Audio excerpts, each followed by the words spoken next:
안녕하세요. 법무법인 훈민의 민성욱 변호사입니다. 오늘은 진료기록을 입수하는 방법에 대해서 말씀을 드릴 건데요. 진료기록은 개인정보이기 때문에 일반적으로는 본인이 아니면 입수가 불가능하죠. 특히 정신과 진료기록 같은 경우에는 개인정보들 중에서도 특히 더욱 민감한 정보에 해당하기 때문에 개인정보보호법 등에 따라서 엄격하게 보호가 됩니다. 그런데 진료기록은 소송에 있어서 승패를 가르는 아주 중요한 증거인 경우가 많고, 그래서 실제로 소송에 필요하다고 인정되는 경우라면 상대방의 진료기록도 법원을 통해서 입수할 수 있도록 되어 있습니다. 특히 이혼 소송이나 기타 손해배상 소송에 있어서 위자료 인정 근거로 쓰이는 경우가 많고, 교통사고 손해배상의 경우에 상해를 입증하기 위해서 쓰이는 경우가 많습니다. 예를 들어 이혼 소송에서 원고가 피고의 위법한 행위들로 인해서 정신적 고통을 받았다면서 진단서 등을 제출하고 이제 위자료를 청구하는 경우에 피고 입장에서는 원고가 혼인 이전부터 이러한 정신과 치료를 받아왔다, 즉 나의 행동 때문에 이런 증상이 생긴 게 아니라 원래부터 알아왔던 것이다, 이런 식으로 방어를 할 수가 있겠죠. 오늘은 진료기록 중에서 특히 정신과 진료기록을 예시로 들면서 좀 설명을 드리겠습니다. 사실 진료 기록을 입수해서 법원에 제출해야 되는 정도로 좀 복잡한 사건의 경우에 변호사가 선임되어 있는 경우가 많아서 일반인들이 이러한 절차까지 알아야 되는 경우는 별로 없습니다만, 당장 소송을 하는 게 아니라 하더라도 본인의 과거 정신과 기록이나 과거 진료 기록 같은 것들이 소송을 했을 경우에 어느 범위에서 공개가 될 수 있냐, 또 어느 기간까지 공개가 될 수 있냐, 이런 것들은 궁금하실 수도 있기 때문에 말씀을 간략하게 드리겠습니다. 우선 법원에 문서 제출 명령을 신청을 해야 되는데요. 지금 보여드리는 양식으로 작성을 하게 되는데요. 보시면 문서의 표시 항목, 문서의 취지, 문서를 가진 사람, 그리고 증명할 사실, 문서 제출 의무의 원인, 이렇게 기재를 하게 되어 있습니다. 그래서 문서의 표시 부분에는 급여 개시일, 상병명, 입원 내원 일수, 요양기관명, 투약 내역, 환자 개인 부담금, 공단 부담금, 이런 식으로 기재를 하고요. 진료 과목에 정신건강의학과나 응급의학과나 이런 식으로 필요한 과목을 적으시면 됩니다.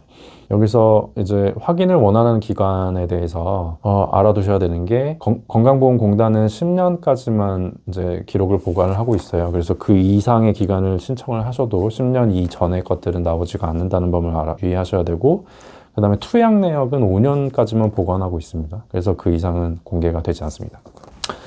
문서의 취지 부분에는 대상자에 대한 정신건강의학과, 응급의학과, 건강보험 급여 개시일, 상병명, 아까 말씀드렸던 그런 내용들을 적으시면 되고요. 그 다음에 문서를 가진 사람은 국민건강보험공단이 됩니다. 여기에 주소랑 전화번호를 적게 되어 있고요. 증명할 사실에는 구체적으로 아주 상세하게 쓰실 필요는 없고요. 적어도 이 진료기록이 이 소송에서 반드시 필요한 자료다라는 걸 알 수 있게 간략하게 적으시면 됩니다. 문서 제출 의무의 원인은 사실 이 부분은 그렇게 엄격하게 보지는 않는 것 같아요. 그래서 이런 경우에는 그 밖에 제출이 필요한 문서, 법원의 재판 업무 수행을 위하여 필요한 경우라고 적으시면 특별히 문제 삼지는 않는 것 같습니다. 그래서 이제 문서 제출 명령 신청을 법원에 하시면 법원에서 이를 무조건 받아들여 주는 건 아니고요. 실제로 이 소송에서 이게 반드시 필요한 건지 판사가 한번 검토를 거칩니다. 판사가 봐도 이거는 한번 확인을 해야지 이 소송에 있어서 결론을 내리는데 좀 필수적이다, 이런 경우에만 받아준다는 점을 유의하시기 바랍니다. 법원에서 이를 받아주기로 하면 이제 허가를 해주고요. 신청에 대해서 허가라고 이제 전자소송이 뜨고요. 특별한 게 없으면 문서 제출 명령을 건강보험공단에 보냅니다. 법원의 명령을 받은 건강보험공단은 특별한 사정이 없으면 그 신청한 취지대로 문서를 법원에 제출을 하는데요. 이렇게 생긴 공문을 보냅니다. 문서 제출 명령에 대한 회신. 그리고 그 안에 보시면 아까 신청한 자료들이 들어가 있습니다. 그래서 진료 개시일, 진료받은 병원의 상호, 그리고 병명, 그리고 건강보험료 얼마 청구됐는지, 그리고 약품명, 투약한 처방된 약의 명칭이 나오고요. 그 다음에 투여량까지 나옵니다.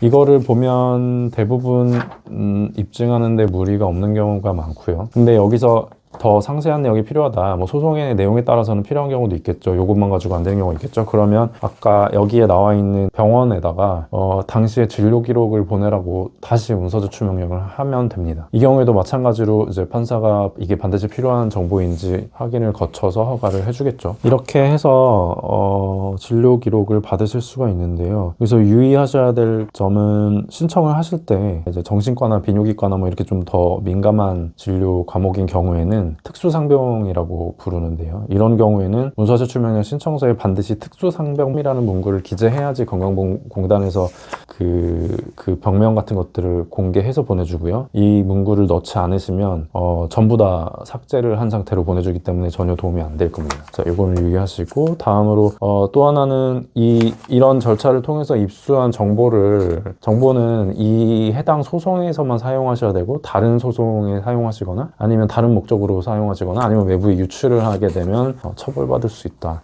그런 점은 좀 유의하시기 바라겠습니다. 이상입니다. 오늘은 여기까지 말씀드릴게요.